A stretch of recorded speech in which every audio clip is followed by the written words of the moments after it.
না বিরিয়ানি হচ্ছে ননভেজ বিরিয়ানি পাবে এখানে। ইন্টারন্যাশনাল হচ্ছে রানাদার বিরিয়ানি। কি বিরিয়ানি? ওই মাসি বিরিয়ানি আর রানাদার বিরিয়ানি। তাহলে আমরা পথে যাচ্ছি, শিলিগুড়ি যাওয়ার পথে একেবারে মায়াপুর দর্শন করে যাচ্ছি, তাই তো? এটা কি মন্দির আছে? ইস্কন মন্দির। এইটা ইস্কন মন্দির মায়াপুরে? হ্যাঁ, মায়াপুর ইস্কন অনেক মন্দির। বড় মন্দির। প্রভুপাদ এটা ইনি কিন্তু ইন্ডিয়ান নয়, ইনি হচ্ছে রাশিয়ান। এই ইস্কনের যে আছে? হ্যাঁ, না এখানকার ইনি যে এই যে প্রভুপাদ যিনি, এ হচ্ছে রাশিয়ান। এ কিন্তু আগে খ্রিস্টান ছিল। এ আর মানে রাশিয়ার আর্মিতে এ মানে কি ফাইটার পাইলট ছিলেন ইনি একটা যুদ্ধ করেছেন 1991 সালে। দিয়ে সবকিছু ছেড়ে ছুড়ে এখানে এসে গীতা পাঠ করে ওনার এইসব মনে হয়েছে। দিয়ে এখন ওনার হ্যাঁ দিয়ে নিজের জীবনটা পাল্টে দিয়েছে। দিয়ে মানে ইনার মানে সংস্কৃত শ্লোক এত স্পিডে বলেন এবং এত পরিষ্কার বলেন যে মানে আমরা মতো ইন্ডিয়ানদের মানে ইয়ে হয়। মায়াপুরে বিখ্যাত কি আছে এখানে? এখানে তো সর ভাজা সর পুরিয়া মিষ্টি। সর ভাজা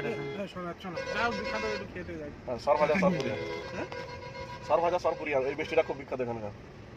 পুরুলিয়া যাওয়ার পর থেকে ঝর্ণা সুইট আছে, ওখান থেকে খেয়ে যাবে সারা জীবন মনে থাকে। হ্যাঁ, ঝর্ণা থেকে না দুবলিয়ায়।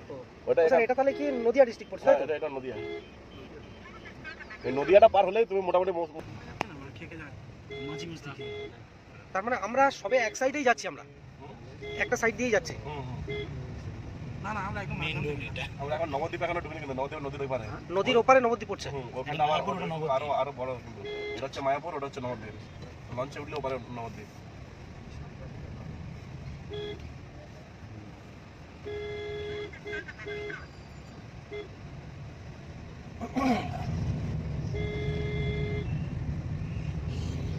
মানে প্রত্যেকটা এক একটা মন্দির এক একটা ভাগ করে রেখে দিয়েছে।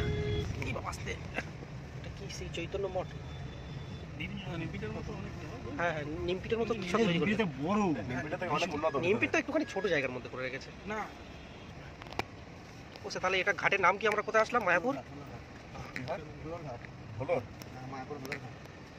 ভুলোর ঘাট। আর ওপারের ঘাটের নাম হচ্ছে বড়াল ঘাট। ভুলো মেরে ভুলো।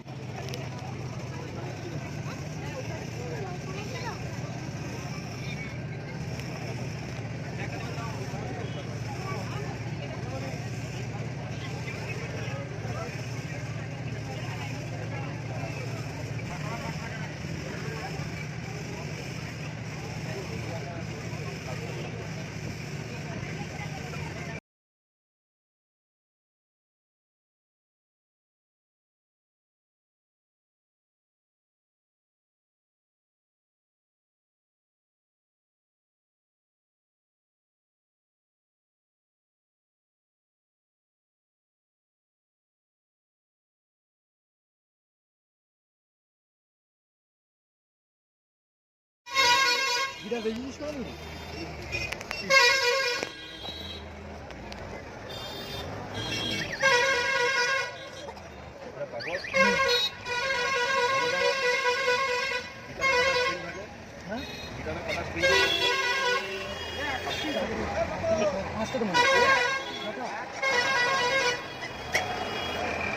রাধে রাধে।